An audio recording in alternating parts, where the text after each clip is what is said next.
It's July 13th, 1837, and another remarkable event is about to be uncovered by Arion, Rebecca, and Olly, the Retrospectors. So it was on this day that Queen Victoria moved into Buckingham Palace as her full-time residence, and you'll be delighted to know that I discovered her diary entry for the time. Oh, we're going to hear the impression again, Arion. Yeah, here it comes. Yeah. What did she say? So what she says, here we go. She says, Thursday, 13th of July, got up at 8 a.m. At 9:30, we breakfasted. Can't get enough. Can't get enough. It was the last time that I slept in that poor old palace as I go to Buckingham Palace today. Though I rejoice to go into BP for many reasons, it is not without feelings of regret that I shall bid adieu forever, that is to say, forever as a dwelling, to this, my birthplace, where I have been born and bred and to which I have become quite attached. And she was talking about Kensington Palace. Yeah, she was moving across from Kensington Palace. And it's interesting, that shithole. Yeah, that horrible dive. But she was still quite young at this stage. She'd really only just become queen, in fact. And what Buckingham Palace represented to her was so many things. You know, it represented her freedom from quite a controlled young life. Well, freedom. It's a strange way to embrace your freedom, isn't it? By inheriting the control of an entire empire. It doesn't seem that freeing. True. You're right. It is a weird kind of freedom. But even so, you know, she had been brought up under a system of rules called the Kensington system, which were really very, very stringent and provided her with no opportunity to do her own thing. Yeah, well, she was sleeping in a room with her mother, wasn't she? This is one of the first things she did when she became queen at the age of 18. She said, right, take this bed, get it out my mum's room. Yeah. So it really is like kind of being packed off and going off to college, isn't it, for a lot of people? Like she was like, I'm getting out of this palace, I'm going to go into the other palace, it's going to be my palace, I'm going to have my own bedroom. Pick up mum's bed, take it down the hall, go past the ballroom, go past the several pools, go past the thing, stick it down in you know, room 70 of 3,000. But no, it really did represent this universe that she then created that also became a sort of focal point for what her rule was and what the empire became over the course of her life. But it wasn't very nice when she moved in. It's interesting that she was excited to move in. I get the feeling that the letting agent had not given her a full tour.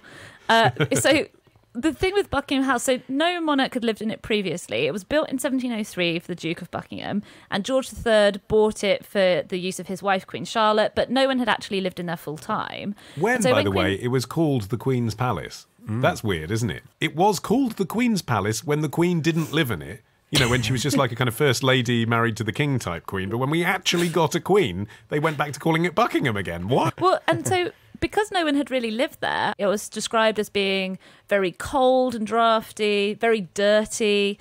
The staff were apparently lazy and slovenly because they hadn't ever really had to, you know, cater to the whims of an actual monarch. And apparently it stayed that way until Queen Victoria married Prince Albert, who was very famous for getting his hands up in all the business that came to him, imposing a bit of that, you know, Germanic discipline on staff and just trying to make it a much nicer place. And it did become, I mean, it sounds a bit silly to say it because we're talking about a palace with 775 rooms, but under their stewardship, it did become a family home for Albert and Victoria and their many children. Yeah, because you did a side extension. I mean, who moves into a house with hundreds of rooms is like, you know what this needs to be? It's a bit bigger. Yeah. Just needs a bit more space for entertaining. That's genuinely what she said. I mean, it just shows again, like 18-year-old monarch gets away with asking for this kind of stuff. And there genuinely was this sense, I think, in the country of wanting this fresh start as well, which is why she was able to get away with it, because money had to be spent, public money had to be spent on renovating Buckingham Palace for her.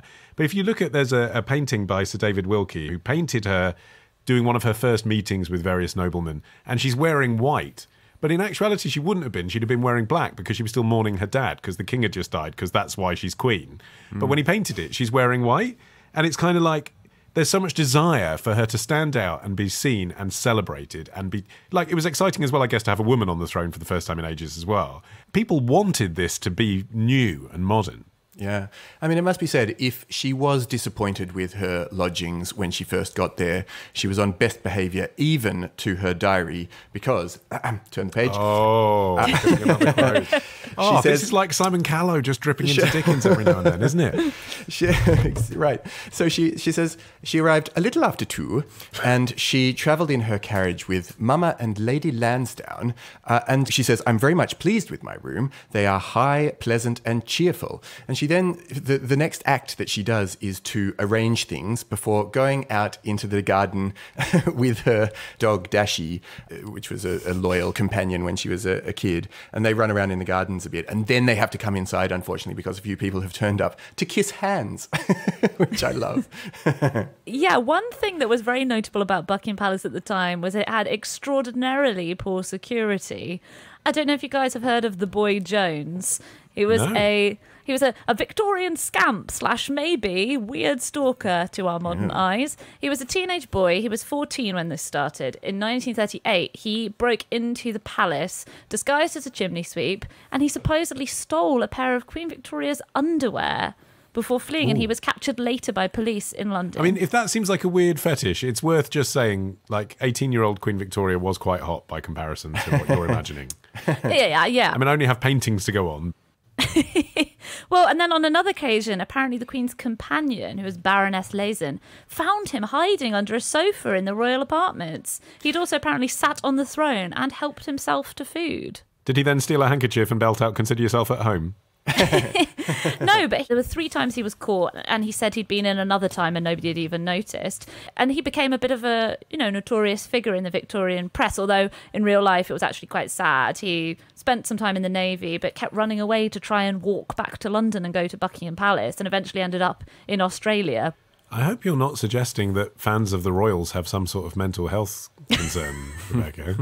I've never deduced that from seeing the footage of people who stand outside the palace all day waving flags. I think nowadays, the boy Jones would be stood outside Buckingham Palace wearing a full Union Jack suit and bald hat. And apparently Prince Charles, when he becomes king, wants to open it up even more. He wants it to be open when the royal family is actually in residence, which at the moment is something that never happens.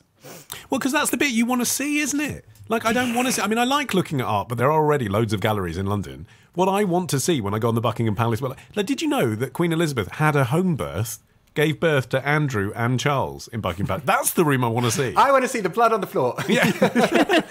But I've seen Queen Victoria's toilet, and that's great. Like, seeing the Royal Thunderbox. That's what you want. You've got to wait 100 years before you're allowed to see the good stuff. I want to steal Prince Charles's underwear. Oh God! And that's the thing, that actually the rooms that they open to the dirty, filthy public like us are the staterooms. Those are the rooms where people are coming in and out of anyway. Well, they're the rooms that you might conceivably get invited into one day anyway if your career goes well, right? Do you know what I mean? Like, and that would be nice. Like, if they ever had a luncheon for podcasters, I'd be delighted to go to the staterooms at Buckingham Palace. But I feel like I'm not seeing anything there that I couldn't possibly aspire to see anyway. You'd sneak off and look for the Thunderbox. Absolutely. You find me with my head sticking out of it, posing for a selfie. Would you like to know some celebrities who have had sex in Buckingham Palace? Go on. I was hoping you'd tell us this. Unfortunately, Victoria never recorded it in her diary, so I won't ask you to do the voice. But I looked this up because I just sort of assumed, really, if I was a foreign dignitary, that's the first thing. If I was invited over to Buckingham Palace, that I would suggest that I do. I just feel like, you'd want the war story. So I was curious whether anyone had gone public about it. Ruthie Henshall, West End style Ruthie Henshall. She was dating Prince Edward at the time, to be fair, so it was a reasonable act. But she claimed on I'm a Celebrity, Get Me Out of Here that she'd numerous times had sex at Buckingham Palace. The surprising one was the Welsh TV presenter Steve Jones. Says he and his wife had sex in her bathroom. Went off. They were at a charity event or whatever. I doubt there was an event where Steve Jones was invited to spend the night at Buckingham Palace. So that would have been like he'd have been there raising money for the Prince's Trust or something. And then he slips off to the bathroom with his wife. I must say, Olly, I'm a little bit disappointed. I thought we were going to have the Obamas and, I don't know, the various popes. Probably not popes. I reckon, though, again, even the Pope would. Tomorrow. He set off on a tour of the UK's mining heartlands with a suitcase full of dynamite. Ditch the ads and get a Sunday episode when you join Club Retrospectors. Patreon.com/retrospectors.